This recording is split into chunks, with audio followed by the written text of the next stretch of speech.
Bien, hermanos, vamos a dar lectura a los primeros 11 versículos de este capítulo 2 del Evangelio de Mateo. Les voy a pedir de favor que me sigan con su vista mientras leo estos 11 versículos. Dice así la palabra de nuestro Señor. Cuando Jesús nació en Belén de Judea en días del rey Herodes, vinieron del oriente a Jerusalén unos magos diciendo: ¿Dónde está el rey de los judíos que ha nacido? Porque su estrella hemos visto en el oriente y venimos a adorarle. Oyendo esto, el rey Herodes se turbó y toda Jerusalén con él. Y convocados todos los principales sacerdotes y los escribas del pueblo, les preguntó dónde había de nacer el Cristo. Ellos le dijeron: en Belén de Judea, porque así está escrito por el profeta. Y tú, Belén, de la tierra de Judá, no eres la más pequeña entre los príncipes de Judá, porque de ti saldrá un guiador que apacentará a mi pueblo Israel. Entonces Herodes, llamando en secreto a los magos, indagó de ellos diligentemente el tiempo de la aparición de la estrella, y enviándolos a Belén, dijo: id allá y averiguad con diligencia acerca del niño, y cuando la halléis, hacédmelo saber para que yo también vaya y le adore. Ellos, habiendo oído al rey, se fueron. Y he aquí, la estrella que habían visto en el oriente iba delante de ellos, hasta que llegando se detuvo sobre donde estaba el niño. Y al ver la estrella, se regocijaron con muy grande gozo. Y al entrar en la casa, vieron al niño con su madre María, y postrándose, lo adoraron. Y abriendo sus tesoros, le ofrecieron presentes: oro, incienso y mirra. Tomen asiento, mis hermanos. Acabamos de leer, de escuchar el relato no del nacimiento de nuestro Señor Jesucristo, ¿no? Está el relato aquí, justamente el nacimiento, pues lo encontramos en el capítulo 1, pero sí el relato de los magos. Estos magos que haciendo un estudio y más bien viendo el trasfondo de lo que nos dice aquí Mateo, estos magos precisamente no venían de Israel, ni de Judá, ni de Jerusalén, venían del oriente, ¿verdad? Y bueno, cuando escuchamos magos, cuando a lo mejor estamos leyendo el pasaje, muchas veces trasladamos nuestra mente al recuerdo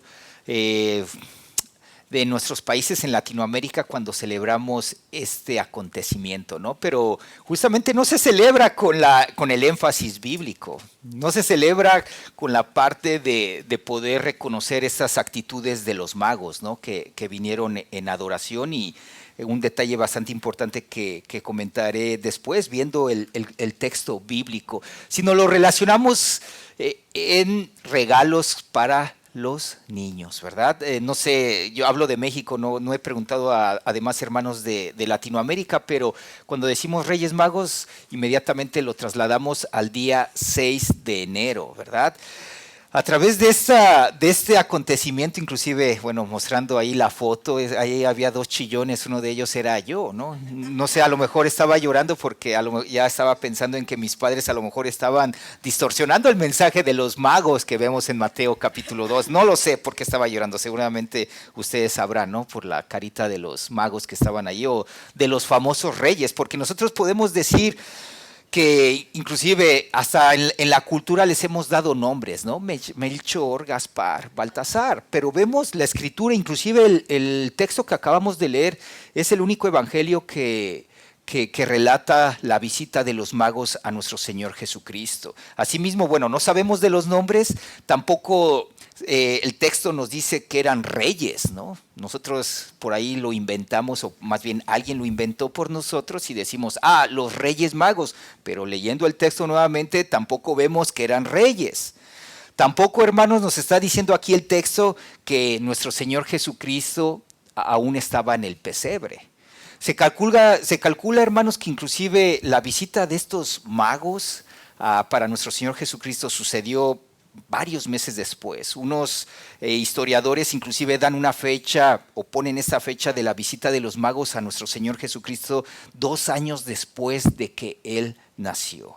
Así que, mi hermano, pues no es para desanimarte, inclusive pues esto lo vemos en una tradición un poco más católica romana donde se celebra esto, ¿no?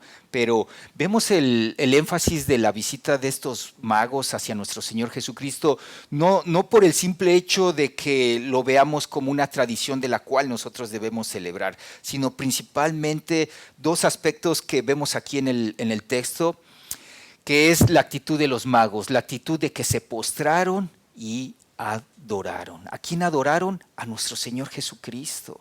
Y fíjense, hermanos, en el versículo 2, no está aquí en la pantalla, pero sí está en sus Biblias, hay algo que me llama mucho la atención, y es algo de que no solamente reconocieron al postrarse y adoraron a nuestro Señor Jesucristo, sino que ellos estaban reconociendo quién era nuestro Señor Jesucristo, diciendo el Rey de los judíos que había de nacer. Wow, hermanos, esta parte inclusive solamente ellos viendo, y es obviamente a lo que ellos venían de un énfasis pagano. Ellos no eran judíos, no eran, cuando hablo judíos, ellos no creían en cierta manera en Jehová Dios, no creían en el Dios de Israel. Sin embargo, eran estudiosos donde habían, por razón divina, no era por casualidad, sino era porque Dios ya lo había establecido así, les llegó y como lo vemos, ¿no? Ellos inclusive en sus mismos labios dijeron, lo que el profeta ha dicho, que en la ciudad de Belén habría de nacer el rey de los judíos. Y es precisamente que es lo que les impulsa a esta visita hacia el nacimiento del rey de los judíos. Y no solamente el rey de los judíos, sino el rey de reyes, nuestro Señor Jesucristo que reina, mis hermanos. Y fíjense la actitud, aparte de esa actitud que tuvieron de que se postraron, adoraron, reconocieron que era el rey de los judíos, también ofrecieron regalos. Estos 3 regalos, ¿no? Inclusive creo que por los 3 regalos ahí se hace el énfasis de que eran 3 reyes magos, ¿no? Pero tampoco lo vemos ahí. Vemos que sí vemos el tipo de regalos que le ofrecieron a nuestro Señor Jesucristo. Y fíjense, creo que no fueron casuales. El oro, le ofrecieron oro. Le ofrecieron, ¿qué más? Dice ahí la palabra incienso y mirra. Y no quiero caer tampoco en especulación porque tampoco lo dice por qué le estaban ofreciendo estos regalos, pero sí lo vemos en la parte bíblica cómo estos presentes o estos regalos se referían inclusive, hermanos, a que anunciaban la identidad de nuestro Señor Jesucristo.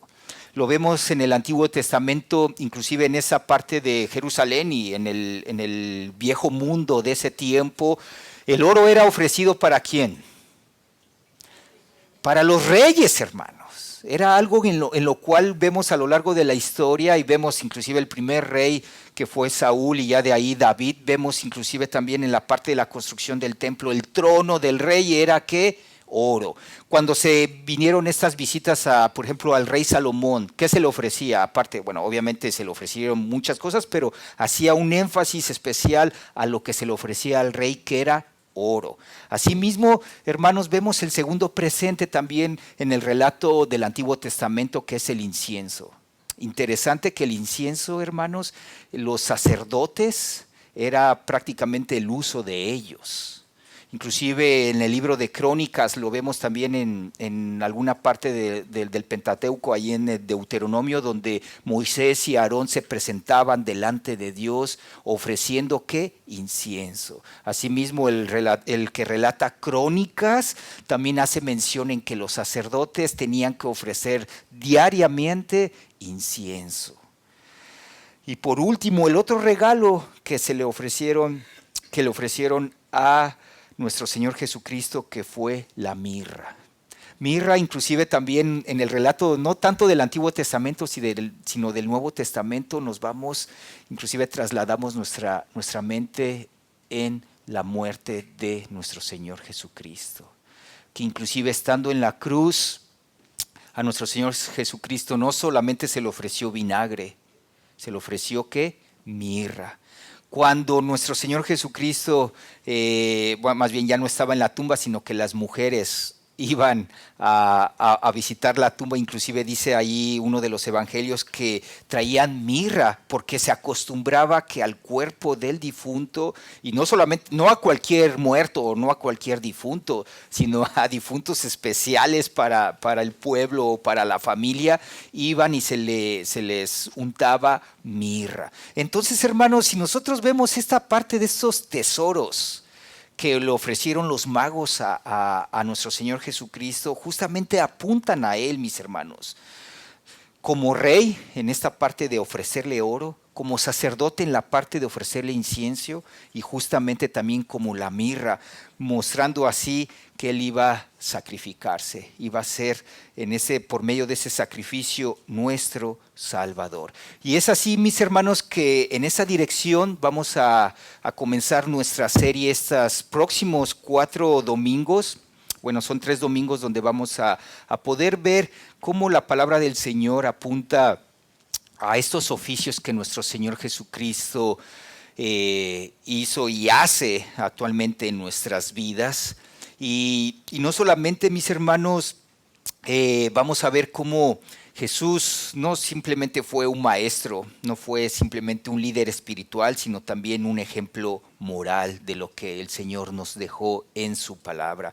Vamos a ver en esta serie cómo, inclusive el día de hoy, partimos con ello, Jesús, el verdadero profeta que habla la verdad de Dios. Fue profetizado el nacimiento de nuestro Señor Jesucristo. Ahora Él, cuando nace, cuando se encarna, Él habla la verdad de Dios. Asimismo también vamos a ver cómo Jesús es el verdadero sacerdote que intercede por su pueblo. Viendo que Jesús es el verdadero rey que gobierna con justicia, y a Jesús, verdadero Salvador, que entrega su vida por nosotros. Así que vamos a poder disfrutar a la luz de la Escritura estos aspectos de nuestro Señor Jesucristo. Y es que es así, mis hermanos, que en esa escena de los magos que venían del oriente, en ese reconocimiento y adoración, que es aparentemente sencillo, ¿no? Uno puede decir, pues los magos llegaron ahí, inclusive, como les repito, no estaban ya en el pesebre, sino en una casa, nuestro Señor Jesucristo. A lo mejor aparentemente es sencilla esa escena, pero realmente tiene mucho significado, porque Dios justamente está cumpliendo aquí una promesa gigantesca, la promesa de enviar a un profeta definitivo. Desde los tiempos de Moisés, y lo vemos ahí en el Antiguo Testamento, ahí en el Pentateuco, Dios había dicho a su pueblo, justamente ahí en Deuteronomio capítulo 18, versículo 15, profeta de en medio de ti, refiriéndose a nuestro Señor Jesucristo, inclusive dando las promesas a nuestro Señor ahí en ese contexto de Deuteronomio, diciendo, profeta de en medio de ti, de tus hermanos como yo. Dice inclusive como yo, refiriéndose a esa divinidad también de nuestro Señor Jesucristo, te levantará Jehová tu Dios, a Él que tenemos que hacer, oiréis, a Él oiréis. Y es que, hermanos, vamos, inclusive ya tomé y el pasaje lo dice, ¿no? Profeta de en medio de ti, de tus hermanos como yo, te levantaré, dice el Señor ahí al pueblo de Israel. Y bueno, primero, antes que nada, ¿qué es un profeta? ¿No? Lamentablemente ahorita en el tiempo actual, hace no más de 80 años, no, creo que eso es menos, por ahí que empezaron por ahí después de los años 80, 90, cuando la gente empezó ahí a proclamarse el profeta, ¿no? Inclusive en nuestras mentes se pueden relacionar a esta gente que habla diciendo, el Señor me dijo y te digo esto, ¿no? Inclusive nuestra mente puede trasladarse a esto, ¿no? O nuestra mente puede trasladarse de que, es que tú no eres profeta de tu propia tierra, ¿no? O sea, en el sentido de que tú lo que a lo mejor dejaste de hacer en tu tierra lo estás haciendo en este momento, dando alusión a que pues estás cumpliendo algo en que a lo mejor la gente había dicho de ti que tú lo ibas a hacer. El profeta pues es también aquella persona, o se le relaciona a aquella persona que puede ver el futuro y te está diciendo va a acontecer eso, ¿no? Pero hermanos, Realmente en el contexto bíblico el profeta, hermanos, era un mensajero escogido por Dios. Y ya lo hemos visto justamente en nuestra serie de Samuel. Vemos a Samuel como, inclusive también a él se le pone ahí en este libro de Samuel que lleva su nombre como juez y profeta. ¿Y cuál era la función del profeta? Inclusive recordando a lo que estoy mencionando de Samuel, era revelar la voluntad de Dios y anunciar la verdad. Pero también tenían otras características los profetas que vemos en el Antiguo Testamento, que era denunciar el pecado y llamar al pueblo al arrepentimiento. Hermanos, entendemos que Israel también debía de esperar a ese profeta por excelencia, aquel que no solo transmitiría la palabra y la voluntad de Dios, sino que sería la palabra de Dios hecha carne, como lo vamos a ver también un poquito más adelante. Vemos, hermanos, entonces que los magos buscaban una luz en el cielo, guiados ahí por esa estrella, y hoy veremos que esa luz es nuestro Señor Jesucristo, el verdadero profeta que habla, revela, confronta, llama y transforma. Y es así como iniciamos con esta idea de esta mañana, mis hermanos, Jesús, el verdadero profeta que habla la verdad de Dios. Así como lo dije anteriormente, mis hermanos, el profeta del Antiguo Testamento, y lo vemos, ¿no? Su papel era crucial, porque Dios estaba utilizando a estas personas para poder transmitir su mensaje. Y como lo vemos, ¿no? El profeta en el Antiguo Testamento no era un adivino, no era un filósofo griego, era el portavoz autorizado de Dios para llevar su mensaje a su pueblo Israel. Y cuando un profeta hablaba, significaba que Dios hablaba. Vemos, no sé, la voz misma de Samuel, la voz misma de Isaías, de Jeremías, Ezequiel, tantos otros llevaban un peso de autoridad porque llevaban la palabra de Dios para el pueblo. Pero hermanos, todos ellos eran mensajeros temporales, vemos, ¿no? La mayoría de ellos murió, excepto pues Elías, ¿no? También siendo un profeta, él no vio muerte, pero sin embargo todos los demás murieron, todos los demás fueron mensajeros temporales. Ninguno de ellos, inclusive el punto aquí, que ninguno de ellos tenía la revelación final, porque la revelación final la vendría dando el Hijo de Dios, nuestro Señor Jesucristo. Y es justamente como lo declara el autor de Hebreos ahí en el capítulo 1, versículos 1 y 2. Dice, Dios, habiendo hablado muchas veces y de muchas maneras en otros tiempos a los padres, ¿por medio de quién? Por los profetas. En estos postreros días nos ha hablado por el Hijo. Fíjense, mis hermanos, justamente Jesús no es un profeta más en la línea de estos profetas del Antiguo Testamento.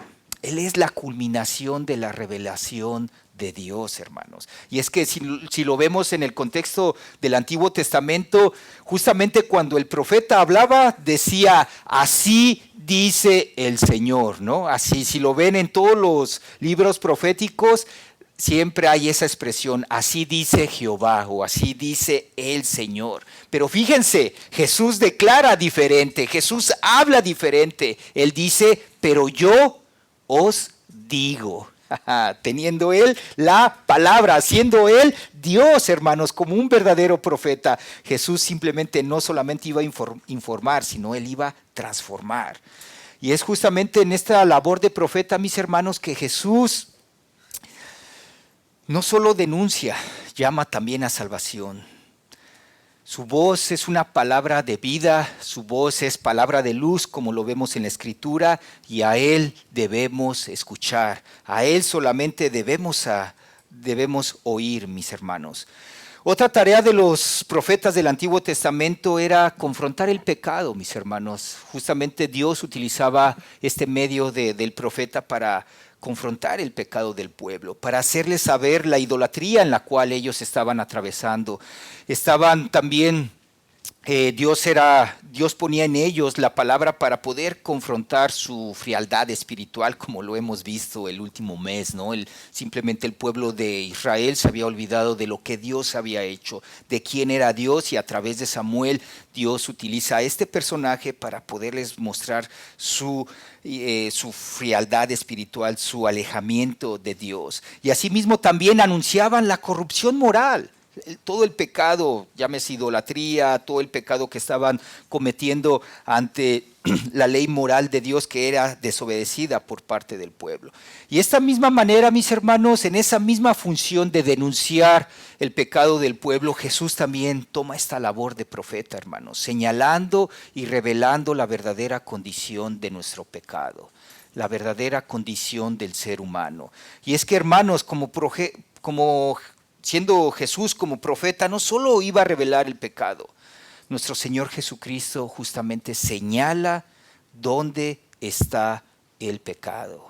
Y hace una semana misma escuchamos y leímos y vimos este pasaje donde nuestro Señor Jesucristo señala el pecado y señala dónde se encuentra ese pecado, y es en el corazón del hombre. Como lo vemos allí en el Evangelio de Marcos, Jesús declara lo que contamina al hombre. Declara diciendo que lo que contamina al hombre no es lo externo, sino lo que sale del corazón. Justamente como una labor profética, como una labor de un profeta, Jesús, siendo el profeta verdadero de Dios, habla lo que sale del corazón del hombre. Y lo que sale muchas veces del corazón del hombre es el pecado. Porque dice así la Escritura en Marcos 7, versículos 20 al 23, porque de dentro del corazón de los hombres salen los malos pensamientos, los adulterios, las fornicaciones, los homicidios, los hurtos, las avaricias, las maldades, el engaño, la lascivia, la envidia, la maledicencia, la soberbia, la insensatez. Todas estas maldades de dentro salen y contaminan al hombre.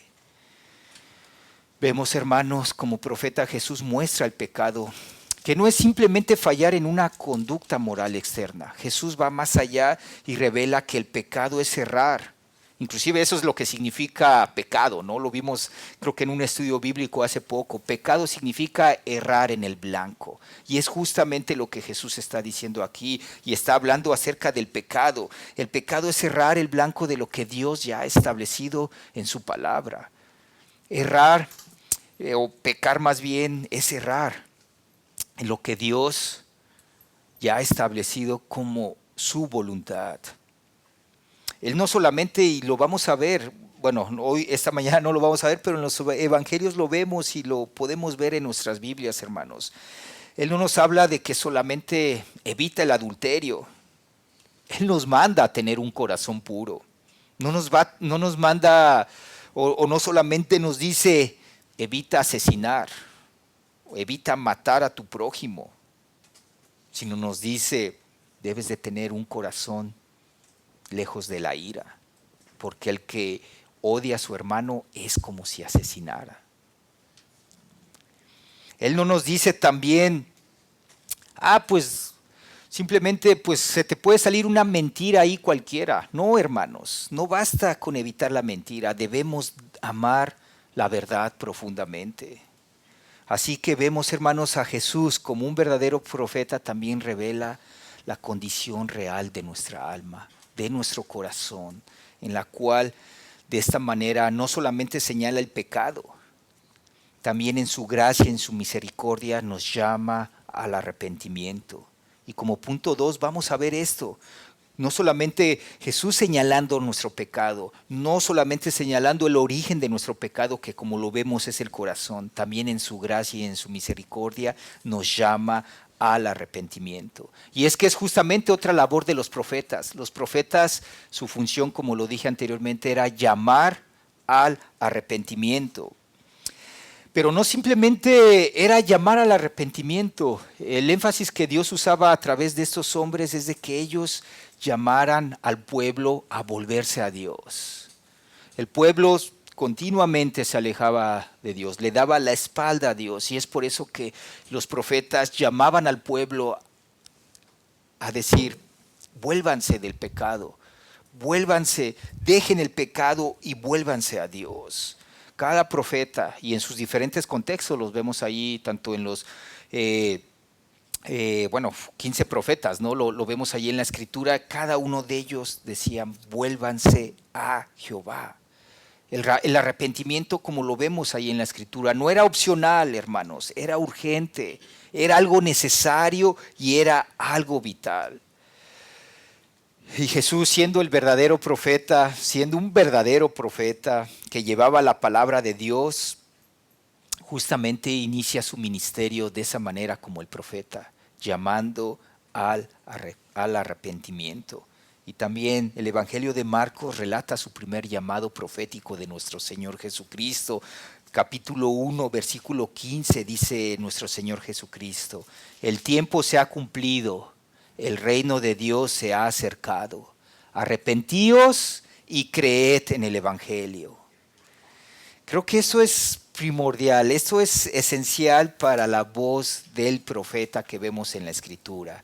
Y continuás en la voz del verdadero profeta, del que llevaba la palabra de Dios, diciendo: arrepentíos y creed en el Evangelio. Recordamos, hermanos, el arrepentimiento, y lo hemos visto muchas veces aquí en la congregación. Entendemos por arrepentimiento que es un cambio total. ¿Pero un cambio total de qué, hermanos? Porque yo puedo decir, me arrepiento y a los 2 minutos ya estoy otra vez haciendo lo mismo. No, hermanos, el arrepentimiento significa un cambio total de mente, de corazón y de dirección. El arrepentimiento no es simplemente sentirse mal, sino es el cambio, hermanos. Es lo que, si uno está haciendo tal cosa, no sé, si uno va en tal dirección, es simplemente cambiar de dirección total. Y esto refiriéndose a nosotros, ¿no? En un cambio de mente, de corazón y de dirección. Como lo dije, no se trata simplemente de, ya pequé y me siento mal y bueno, ya igual pasa, ¿no? No, hermanos. Un verdadero arrepentimiento es realmente un cambio de mente, un cambio de corazón y de dirección. Se trata realmente de reconocer la gravedad de nuestro pecado. Se trata de reconocer que estamos violando la voluntad de Dios. Justamente acabamos de ver qué es la voluntad de Dios. Es todo lo que Dios ha establecido en su palabra para que nosotros la podamos ejercer en obediencia, en santidad. Se trata, hermanos, de renunciar a este camino propio. Si estamos mintiendo, es simplemente cambiar totalmente, de dejar de mentir y hablar la verdad. Si estamos adulterando en nuestro corazón, es simplemente parar, pedirle al Señor ayuda, ten el control de mi pensamiento y dejar de adulterar en tu corazón y en tu mente, deseando, codiciando la mujer de tu prójimo o deseando, codiciando a tal hombre. Hermanos, el Señor nos manda a una santidad. Nos manda a que cambiemos totalmente de mente, de corazón y de dirección. Y gloria a Dios, hermanos, y es que lo vemos en su palabra, el arrepentimiento inclusive no es de nuestra misma fuerza o de nuestra intención. El arrepentimiento también es un don del Señor, que ahí vemos su gracia y misericordia. Sin embargo, en su palabra nos llama y nos justamente como lo vemos, ¿no? Nuestro Señor Jesucristo da este primer mensaje donde Él dice: arrepiéntete y cree en el Evangelio.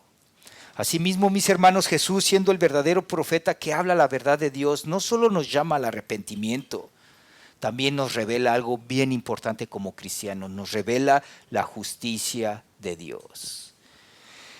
Escuchamos muchas veces la palabra justicia, ¿no? La podemos escuchar muchos en varios contextos, ¿no? Pero me gusta mucho a mí, y ustedes lo saben, lo he explicado de esta manera, la justicia en el asunto legal, ¿no? Cuando uno comete algo y uno sabe que es culpable de ello, sabe que ante las autoridades, sabe que ante las leyes cívicas uno tiene que responder, ¿no? O sea, si yo violo la ley que me ha puesto el gobierno, no sé, al no pagar impuestos, un ejemplo, yo sé que estoy violando una ley y yo soy culpable de esa violación de ley. Inclusive, bueno, uno siempre trata de buscar excusas. No, es que no pagué impuestos porque se me olvidó, ¿no? Es que iba a pagar mucho. No pago impuestos porque hay baches en la calle. ¿Para qué, no? Hermanos, pero está establecido una ley de las cuales nosotros tenemos que obedecer. Asimismo, hermanos, Dios ha dado su ley que tenemos que obedecer. Sin embargo, ¿qué pasa?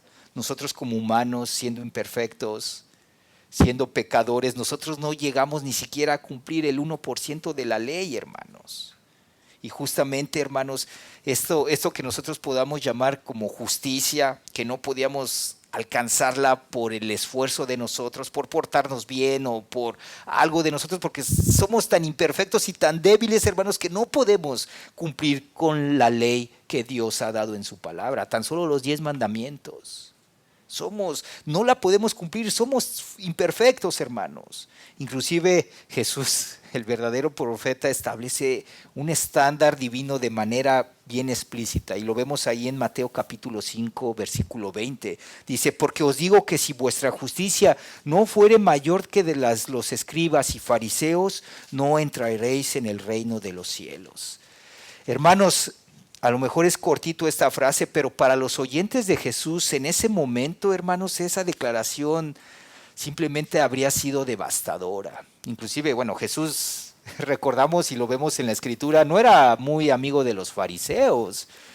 Bueno, no era de que no era muy amigo, sino Jesús les sacaba a la luz su hipocresía, su falsedad, su mismo pecado, de orgullo, de soberbia.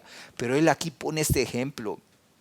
Si no tuvieran o si no fuere mayor esa justicia de ustedes como la de los escribas y fariseos, no entraréis en el reino de los cielos. Y es que en ese tiempo la justicia de los fariseos era considerada la más alta posible. O sea, no había ninguna otra persona que fuera aparentemente santo para los del pueblo de Israel que los mismos fariseos.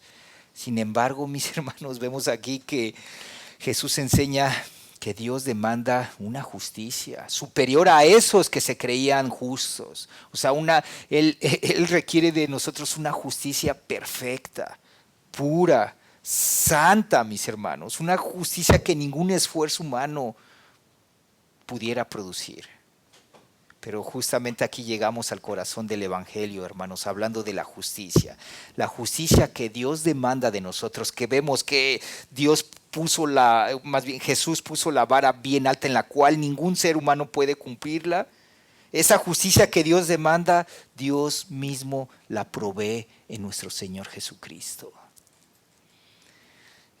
Segunda de Corintios 5:21, al que no conoció pecado, por nosotros lo hizo pecado. Fíjense, hermanos, muchas veces saltamos la profundidad de esta parte de lo que dice este texto con referente a la justicia que hemos recibido de nuestro Señor Jesucristo.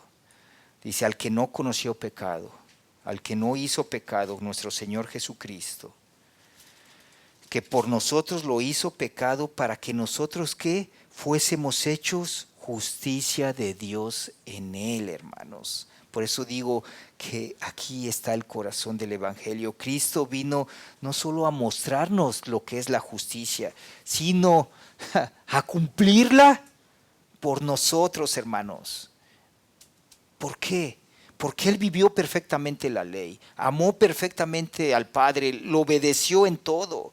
Y esa justicia perfecta, esa perfección de Él en cumplir esa justicia, ahora es acreditada a nosotros, hermanos. Imagínense la gracia, el amor, la fidelidad, la misericordia del Señor para con nosotros, en que nosotros no merecíamos la justicia de Dios porque somos tan débiles, practicamos pecado, fallamos constantemente. Sin embargo, nuestro Señor Jesucristo cumplió nuestra justicia y la cumplió allí en la cruz. Justamente también como Pablo dice ahí en Romanos capítulo 5, 19, dice: porque así como por la desobediencia de un hombre los muchos fueron constituidos pecadores, refiriéndose por la desobediencia de uno, o sea, refiriéndose de Adán, así por la obediencia de uno, refiriéndose a nuestro Señor Jesucristo, los muchos serán constituidos, ¿qué? Justos. Y es que esta es la doctrina de la justificación, mis hermanos. Somos declarados justos, no por nuestra justicia propia, porque no lo podemos hacer, sino por la justicia de Cristo puesta en nosotros, hermanos. Esta es la justicia de Dios. Imagínense, hermanos, si no entendemos esto y si no damos gracias a nuestro Señor, no damos gloria, porque ¿cómo pudiéramos ser encontrados justos? Ni la persona que ni es ciega, ni la que es sorda, que no ha hablado a lo mejor malas palabras, Sí es ciega que a lo mejor no ha visto, no sé, me refiero a vanidad, codicia, fornicación en sus ojos, pero en su corazón una persona viva peca, hermanos, en su pensamiento, en su corazón. Ninguna persona es justa, ninguno puede alcanzar, ¿no? Por ahí escuchamos, es que los del Tibet, ¿no? Se me fue. Exactamente, esas personas que son de estas religiones, ¿no? Podemos alcanzar la pureza, la perfección, hermanos. Ya tan solo están diciendo ahí una mentira, ¿no? Porque ni siquiera lo hacen, hermanos. Pero fíjense el amor del Señor en que somos declarados justos, no por nuestra justicia, sino por la justicia de nuestro Señor Jesucristo. Gloria a Dios. Por último punto, hermanos, vemos cómo Jesús no es solamente un profeta que habla acerca del pecado, habla acerca del arrepentimiento, habla acerca de la justicia de Dios. El punto final aquí, hermanos, me encanta ver esto porque creo que lo vemos claramente en su misma palabra. Jesús no es solo un profeta, Él es la palabra de Dios hecha carne, hermanos, como lo relata Juan capítulo 1, versículo 1. En el principio era el verbo, y el verbo era con Dios, y el verbo era Dios. Este verbo, hermano, esta palabra verbo se refiere aquí a logos. Logos, lo traducido de lo que es el griego al español, lo traducimos como palabra o se traduce como palabra.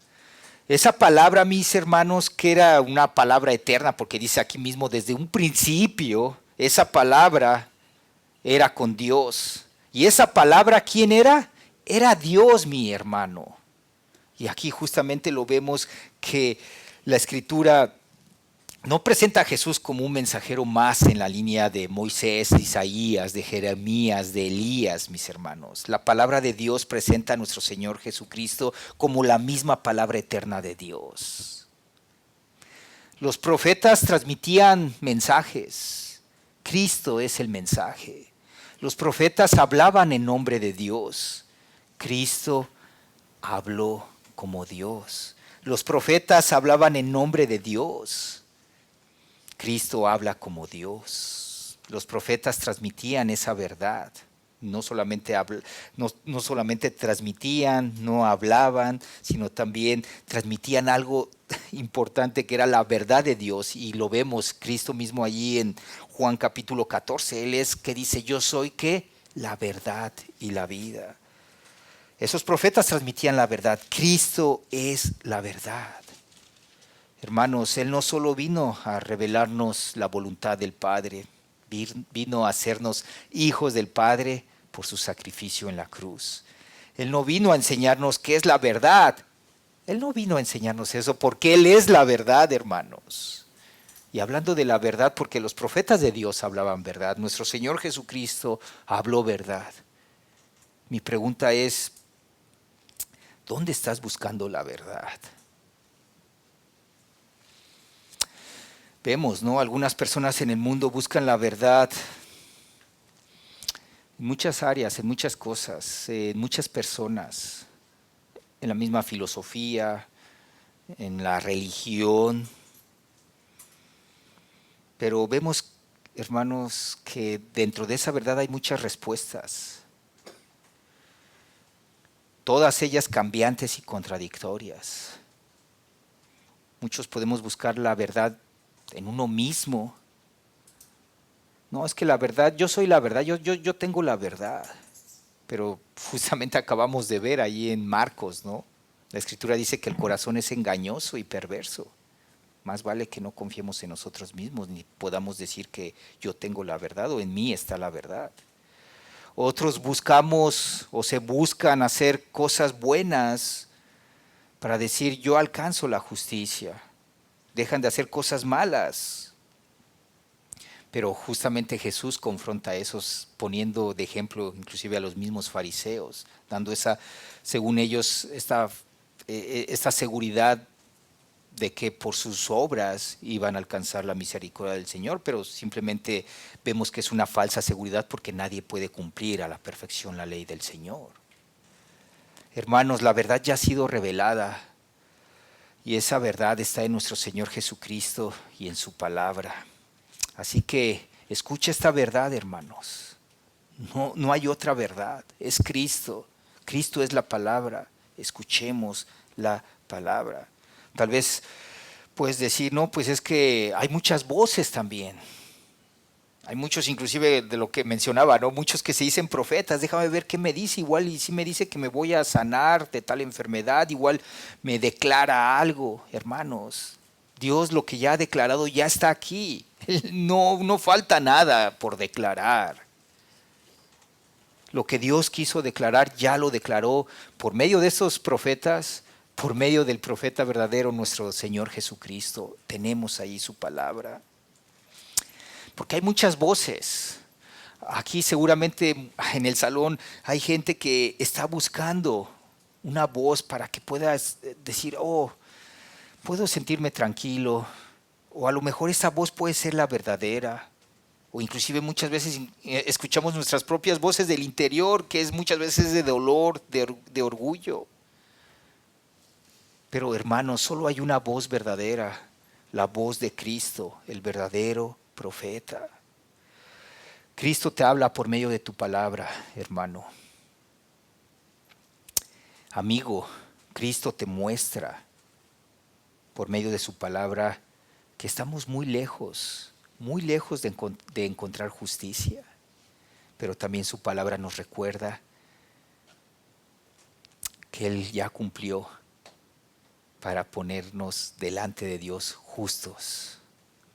Amigo, no intentes buscar por otro medio la justicia de Dios. Búscala solamente a través de nuestro Señor Jesucristo, que Él tomó nuestro pecado, pagó nuestra deuda del pecado para que de esta manera el Padre nos encontrara justos, no por nosotros, por el sacrificio de nuestro Señor Jesucristo. Hermano y amigo, el Señor Jesucristo nos llama al arrepentimiento. Hermano, en un momento cuando el Señor te permitió en su misericordia abrirte el entendimiento para poder confesar a Cristo como Salvador, conllevó esto, sabiendo en que confesamos nuestros pecados, porque dice así su palabra, Él es fiel y justo para perdonarnos.